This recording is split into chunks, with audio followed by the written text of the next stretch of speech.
기도하고 준비한 일에도 기도하고 준비한 일을 방해하는 사람들이 있다면 결국에 그 일을 이루어지지 않는 것처럼 보일 때가 있습니다. 그래서 기도를 포기하게 만듭니다. 그럼에도 불구하고 그 기도가 멈추지 않는 한 그 기도는 반드시 응답될 줄 믿습니다. 단지 시간의 간격은 생기겠지만 그 기도는 반드시 응답될 겁니다. 그렇게 믿고 기도하는 우리가 되게 하여 주옵소서. 변할 것 같지 않은 세상도 기도의 힘이 얼마나 강력한지를 믿고 기도하게 하여 주옵시고, 무엇보다도 우리가 살고 있는 이 세상이 과연 어떤 세상인지를 직시할 수 있는 우리가 되게 하시며, 더 나은 세상을 위해서 그 나은 세상을 꿈꾸며 기도하는 우리가 되게 하여 주시옵소서. 순간순간 급변하는 시간을 살아갑니다. 이 시간을 예언자의 소리를 통해서 다시 한번 점검하게 하시고, 하루하루가 우리의 영혼이, 우리의 육신이, 우리의 정신이, 우리의 맑음이 하나님의 지배 속에서 흘러가게 하여 주시옵소서. 오늘도 감사합니다. 고마우신 예수님 이름으로 기도드립니다. 아멘, 아멘. 오늘은 아모스 1장과 2장을 보는 날이고요. 아모스서를 봅니다. 아모스 1장부터 3장까지 보는 날입니다. 1장부터 3장까지 중에 2장 10절에서 16절까지 함께 보겠습니다. 2장 10절에서 16절까지 같이 한 목소리로 읽겠습니다. 내가 너희를 애굽 땅에서 이끌어내어 40년 동안 광야에서 인도하고 아모리 사람의 땅을 너희가 차지하게 하였고, 또 너희 아들 중에 선지자를, 너희 청년 중에 나세린을 일으켰나니 이스라엘 자손들아 과연 그렇지 아니하냐? 이는 여호와의 말씀이니라. 그러나 너희가 나실 사람으로 포도주를 마시게 하며 또 선지자에게 명령하여 예언하지 말라 하였느니라.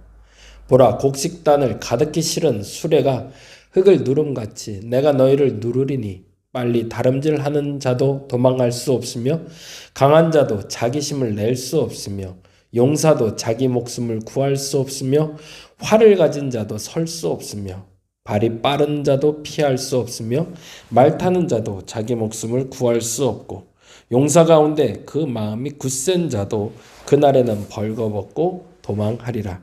여호와의 말씀이니라.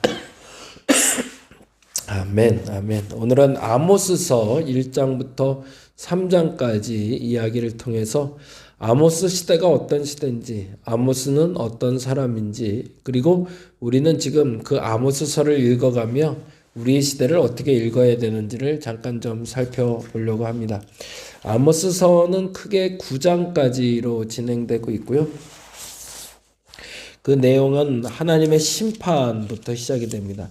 하나님이 이스라엘 주변 국가들을 심판할 것이다가 시작인데, 사실은 이스라엘 주변 국가만을 심판하는 것이 아니라 이스라엘 주변 국가와 더불어 너희도 심판받을 것이다 라는 이야기를 하시고요.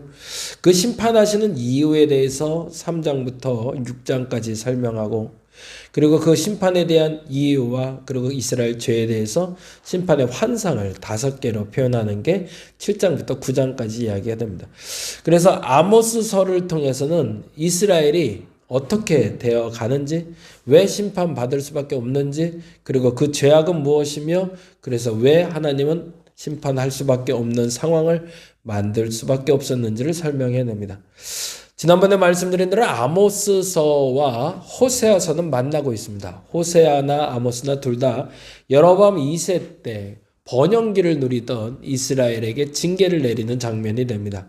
무슨 말이냐면 호세아나 아모스나 번영기에 환락이 있고, 그리고 번영이 있고, 그리고 쾌락이 있고, 누림이 있던 때에 그들이 하나님을 망각하고 있는 것에 대한 징계를 이야기하고 있다는 얘기고요. 지금은 화려해 보이고 지금은 너무 잘 사는 것처럼 보이지만 결국에 한순간에 무너질 수 있음을 암시하는 것이 아모스와 호세아서입니다. 호세아는 북이스라엘 사람으로 북이스라엘에 예언한 예언자라면 아모스는 북이스라엘 사람은 아니었습니다. 아모스는 뽕나무를 재배하는 농부라고 기록되어 있습니다. 따라서 직업적인 선지자는 아니라는 겁니다. 그럼에도 불구하고 북이스라엘 백성들에게 하나님의 말씀을 전하기 위해 일시적으로 부름을 받은 선지자가 바로 아모스입니다. 농부였지만 국제 정세를 알았고 국제 정세를 흘러가는 것을 놓고 기도했을 때 이스라엘도 동일한 형국으로 흘러갈 것이라는 걸 깨닫고 이스라엘에게 하나님의 언약을 선포하기 위해 떠난 사람, 그 사람이 바로 아모스라는 겁니다. 당시 북이스라엘은 경제적 번영이 넘치고도 넘쳤습니다. 남유다와 북이스라엘 사이에는 심지어 평화가 있었습니다. 이방 나라들도 위협이 없었고요. 그러던 시대에 표현을 솔로몬 시대의 버금가는 영토 확장을 이루었다고 말하고 있었습니다. 그런데 그 시기가 화려함에 가려진 어두운 현실이었고, 그래서 빈익빈 부익부는 점점 심화되기 시작했고, 그 이유는 노블리스 오블리제, 여러분이 잘 아는 대로 가진 자들이 누리게만 급급하고 나누지를 못하는 것으로 말미암아 일어난 현상이라고 지적하고 있습니다. 그러다 보니까 가진 사람들은 점점 가난한 사람들을 더 착취하게 되고, 그러다 보니 힘 있는 자들은 점점 약한 자들을 괴롭히는 악한 자들이 돼가는 모습을 견디다 못해 하나님이 남유다 출신인 농부를 보내서 이스라엘의 회개를 요청했다는 거죠. 어찌 보면 나라의 위기에 처했다라고 말할 때, 상황이 힘들다라고 이야기할 때 움직이는 대상이 분명히 다름을 우리는 알게 됩니다. 항상 정치인들, 권력 있는 자들이 세상을 지배하는 것처럼 보여도 결국에 마침내 가장 어려운 시기에 가장 놀라운 일을 이루어내는 건 그 정치인들이나 권력을 잡은 자들이 아니라 소수의 혹은 다수의 약자들의 목소리라는 거죠. 대한민국은 지금 탄핵 정국으로 흘러가고 있습니다. 어떻게 흘러갈지는 모르겠습니다. 결론은 언젠가는 나겠죠. 그런데 중요한 건 이러한 혼돈의 시기에 눈에 띄게 부각되는 인물들 중에 정치인들이 아니라 소수의 혹은 약자로 불려졌던 사람들이 점점 세상의 중심으로 나오게 되고, 결국에 그들로 말미암아 또다시 대한민국은 다시 승리를 할 것이라는 믿음을 우리가 가져야 된다는 거죠. 어저께 공주를 좀 다녀왔어요. 조금 빠듯한 일정으로 천주교 그리고 유교 그리고 개신교의 담당자들을 잠시 만나 뵙고 왔습니다. 오전 10시부터 12시까지는 그 유교 그리고 서원을 관리하시는 분 원장님을 만나서 한 2시간 얘기하고 간단히 점심 먹고 개신교 담당자 2시간을 좀 만나고, 그리고 3시부터는 천주교 신부님을 만나고 왔습니다. 모두가 다 그 공주에서 태어나 공주에서 자라신 분들이고 공주의 유지들인지라 이번에 공주의 길을 만든다는 거에 관심을 적극적으로 보여주셨고, 그래서 그분들의 조언을 들으러 간 사이였어요. 그런데 이제 여러 가지 이야기를 듣다가 이제 유교를 담당하는 분의 이야기를 듣게 됐는데, 그분이 그 얘기를 하시더라고요. 본인이 선친이 조선시대 초기, 더 정확히는 고려 말 때, 우왕 때부터 고려시대에 죄송합니다. 정치인으로 활동하던 선친이 계셨다고 합니다. 근데 그 선친은 사실은 우왕의 그 퇴락한 세상을 싫어하고 결국엔 새로운 세상을 꿈꾸던 사람이었다는 거죠. 그러다가 이제 이성계가 왕이 되게 되고, 그래서 조선이 건국되는 과정에서 이성계에게 직언을 했던 사람이고, 그리고 결국에는 본인은 고려 왕정에서 정치를 했던 사람이기 때문에 전국으로 나가지 않고 조선이 창건되고 조선이 새롭게 시작될 때 그는 뒤로 빠지고 그의 형제 중 하나가 조선의 개국 공신 중에 하나로 서게 됐다는 얘기를 듣게 됐습니다. 근데 그때 그 얘기를 하더라고요. 죄송합니다. 제가 감기가 조금 심해지네요. 이성계가 왕정을 시작하고자 하는 마음이 처음에는 없었다는 거죠. 고려의 우왕이 잘못된 섭정을 하자, 잘못된 치리를 하자, 그 일로 말미암아 최영 장군과 이성계 등의 몇몇 지각 있는 사람들이 움직이기 시작했고, 그 움직임을 통해서 결국에는 고려라는 나라가 망국으로 가기 시작했는데, 그 시점에 이성계가 등장해서 했던 일은 사실은 고려의 개혁 운동이었다고 하네요. 근데 생각보다 개혁만으로는 세상이 바뀌지 않을 것을 알고 결국엔 위화도 회군이라는 결정적인 선택을 통해서, 지금으로 말하면 군사 쿠데타인데 새로운 나라를 준비했다는 거죠. 그래서 정도전과 몇몇 사람들과 함께 뜻을 같이 해서 조선이 건국됐다는 얘기를 들었습니다. 그 얘기를 듣고 오면서 마음이 불편해지는 것이 있었습니다.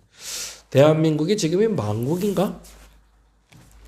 다음 나라가 세워져야 될 시기인가? 라는 생각이 들 만큼 위태로운 시기이기 때문이죠. 아모스의 눈에 보였던 북이스라엘의 모습이 그랬습니다. 남들이 보기엔 번영한 나라였고 풍요로운 나라였고 세계 강국 중에 하나 어깨를 맞이하고 있는 북이스라엘로 보였지만, 아모스의 눈에는 그 화려함 이면에 어두운 그늘이 보였던 거죠.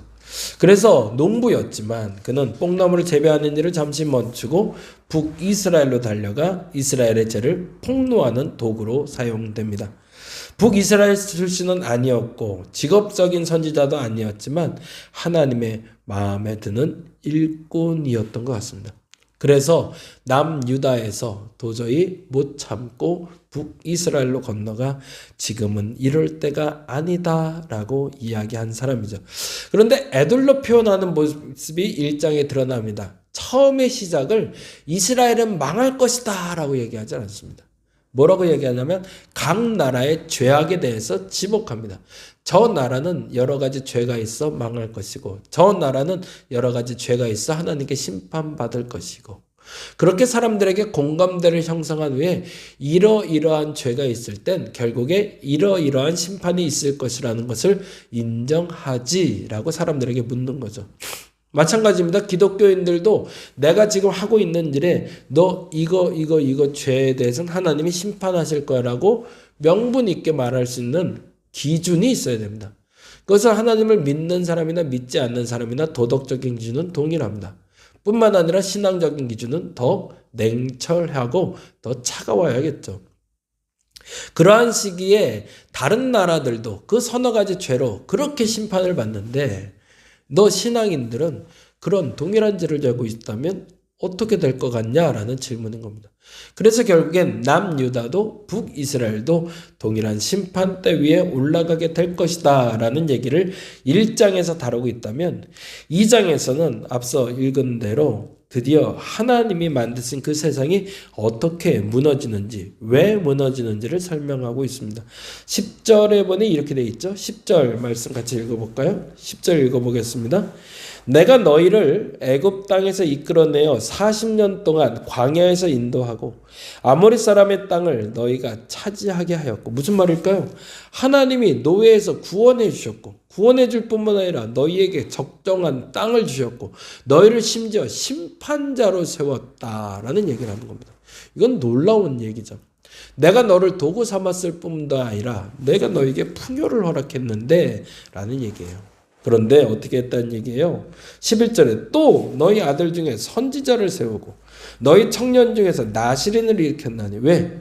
이스라엘 자손들에게 바른 말을 할 사람이 필요했기에.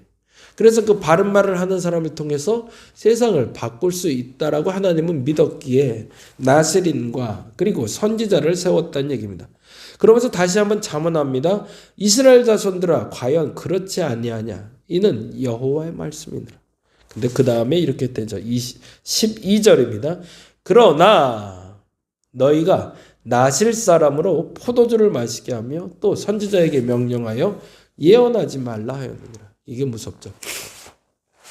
정정당당하게 하나님의 이야기를 해야 되고 말씀을 선포해야 될 사람이 그 말씀을 선포하지 못하게끔 막았다는 얘기입니다. 그래서 그의 입을 막고 그의 몸을 뒤틀어서 결코 그 일을 하지 못하게 만들었다는 거죠. 공권력으로 아니면 유혹으로 혹은 미혹으로 그들의 입을 막아 정당한 선지자의 역할을 하지 못하게 하고 나시린의 역할을 하지 못하게 만든 것이 너희 아니냐라고 얘기하는 겁니다. 그러니 나시린이나 선지자들이 그렇게 행동하는 것에 대해서 비판도 해야 되지만 더 중요한 건 너희들의 삶이 그들을 망쳐놨다라고, 모두가 공범이다라고 얘기한 거죠. 북이스라엘은 핑계대기에 바빴을 겁니다. 왜? 심판에 대한 얘기할 때 12제자들이 예수님과 최후의 만찬 자리에서 예수님을 팔 자가 있다라는 얘기를 했을 때 나는 아니지요 라고 물었던 것처럼 그들조차도 동일하게 이야기했을 겁니다. 이 죄는, 이 심판은 나 때문에 오는 게 아니구나. 저놈들 때문이고 저 사람들 때문이지라고. 그래서 기독교에는 동일한 상황을 만났을 때 화살을 다시 한번 돌릴 필요가 있습니다. 첫째는 나는 무엇을 했는가입니다. 너 무엇하고 있느냐? 너 내 나라를 위해서 무엇 했느냐? 너는 지금 무엇을 해야 되느냐? 라고 하나님이 물으실 겁니다. 그 물음에 먼저 대답하는 게 그리스도인의 참된 태도입니다. 다른 것보다 무엇보다 중요한 건 이 나라와 이 민족을 위해서 이 위태한 상황에서 나 무엇하고 있는가 물을 수 있어야 됩니다. 기도하시나요? 기도해야 됩니다. 무엇인가를 해야 된다고 여겨진다면 그 일을 하셔야 됩니다. 예를 들어서 그런 일이라도 해야 되겠죠. 지금 군대에 있는 자녀가 있다면 그 군대에 있는 자녀에게 동요하지 마라. 상관의 명령이라도 안타깝지만 부름을 받았더라도 그것이 아니라면 움직이지 말아야 된다. 라는 얘기를 해줘야겠죠. 그리고 군대에 있는 아이들에게 안전을 위해서 우리는 기도해줘야 될 겁니다. 왜? 제2의 제3의 쿠데타의 문제가 지금도 숨어 있으니까요. 우리가 할 수 있는 일이 뭘까? 젊은이들을 동요시키는 것이나 젊은이들을 안돈시켜야 될 겁니다. 어떻게? 내가 있으니 믿어도 된다 라고 얘기할 수 있는 어른이 돼야 되겠죠. 젊은이들은 마찬가지입니다. 믿을 수 있는 어른이 없다면 스스로 내가 믿을 수 있는 사람이 될 수 있도록 지금 어느 자리에 어떻게 있어야 될지를 알아야 될 겁니다. 그리고 어떤 선택을 하는 것이 지금 이 상황에서 옳은 선택인지를 분별해낼 수 있는 지혜가 필요한 거죠. 하나님은 끊임없이 여러분에게 물으실 겁니다. 너는 뭐 했니? 그때. 다른 사람은 다 이거 했는데 너는 뭐 했니? 앞서 말씀드린 대로 위기의 때에는 진정 권력을 잡았다 여겨진 자나 이름난 사람들이 앞장서는 것이 아니라 때로는 약해 보였고 미약해 보였고 부족해 보였던 사람이 중심에 서게 되고 그들로 말미암아 세상은 바뀝니다. 예수가 그러셨던 것처럼 가장 나약해 보이고 초라해 보이고 아무것도 할 수 없을 것처럼 여겨졌던 분이 십자가에 달려 돌아가심으로 부활의 영광이 우리에게 온 것처럼 또다시 그 약자들이 앞장서게 될 겁니다. 나 무엇하고 있냐? 라고 물으실 때 나 이거는 했습니다. 하나님 이 일을 했습니다. 라고 말할 수 있는 저와 여러분 되시기 바랍니다. 그리고 두 번째로 나시린들이 그리고 선지자들이 바른 말을 할 수 있도록 여러분이 힘을 보태 주셔야 됩니다. 앞장서서 바른 말을 하는 사람들이 있을 때 그들의 동조 세력이 되어 주셔야 됩니다. 앞장서서 자기는 목숨을 바쳐 바른 말을 하고 있는데 아무도 도와주지 않는다면 그건 나시린들을 취하게 만드는 것이고 선지자들의 명령에서 예언하지 말라는 것과 동일한 행동입니다. 그래서 엘리사는 지쳐서 스스로 들어가 내가 여기가 좋사오니 죽겠다는 표현까지도 하게 되는 거죠. 의지를 가지고 세상을 바꾸려는 사람들, 의지를 가지고 세상을 바르게 만들려는 사람들에게 회피하는 사람들이 아니라 힘을 북돋아주는 저와 여러분 되었으면 좋겠습니다. 국가적인 위기 때 우리는 국가적인 문제와 분리된 종교라고 생각하지 않았으면 좋겠습니다. 이럴 때일수록 더 많이 기도해야 됩니다. 그리고 여러분이 서야 될 자리에서 여러분이 해야 될 그 일을 감당해 주시기 바랍니다. 그리고 이후에 하나님이 여러분에게 그 위기 상황에서 너 무엇 하였느냐라고 얘기할 때 하나님 주신 마음대로 저는 이 일에 순종했습니다 라고 말할 수 있는 저와 여러분 되시기를 간절히 바랍니다. 기도하겠습니다. 나실인들을 포도주를 마시게 하고 선지자들을 명령하여 예언하지 말라고 했던 북이스라엘의 귀족들과 권력자들처럼 우리도 동일한 일을 하고 있지는 않은지 점검해 보게 하여 주옵소서. 우리가 정말로 해야 될 일을 하고 있는 건지, 할 수 있는 일을 감당하고 있는지 되돌아보게 하여 주옵소서. 아니야, 그것은 하지 말아야 돼 라고 여겨지는 일이 있다면 그 일을 하지 않게 하시고, 이건 해야 되지 않을까? 라는 마음이 든다면 용기 있게 결단하는 우리가 되게 하여 주옵소서. 때때로 시계를 바꾸고 시간을 바꾸고 역사를 바꾸는 것은 강한 자들의 역할이 아니라 약한 자들의 무리였음을 우리가 인정합니다. 그렇게 이 나라는 지켜져 왔고 이 나라는 세워져 갔음을 인정하게 하여 주옵시고, 우리가 서야 될 자리, 우리가 해야 될 일, 작지만 그 일을 실천하여 이 나라, 이 민족, 하나님의 백성들을 지켜가는, 그래서 하나님의 본분을 행하는 우리가 되게 하여 주옵소서. 나신에게 술 취하게 하며 선지자들에게 명령하여 예언하지 못하게 하는 어리석음이 없게 하여 주시옵소서. 감사합니다. 고마우신 예수님 이름으로 기도드립니다. 다 같이 기도하고 돌아가겠습니다.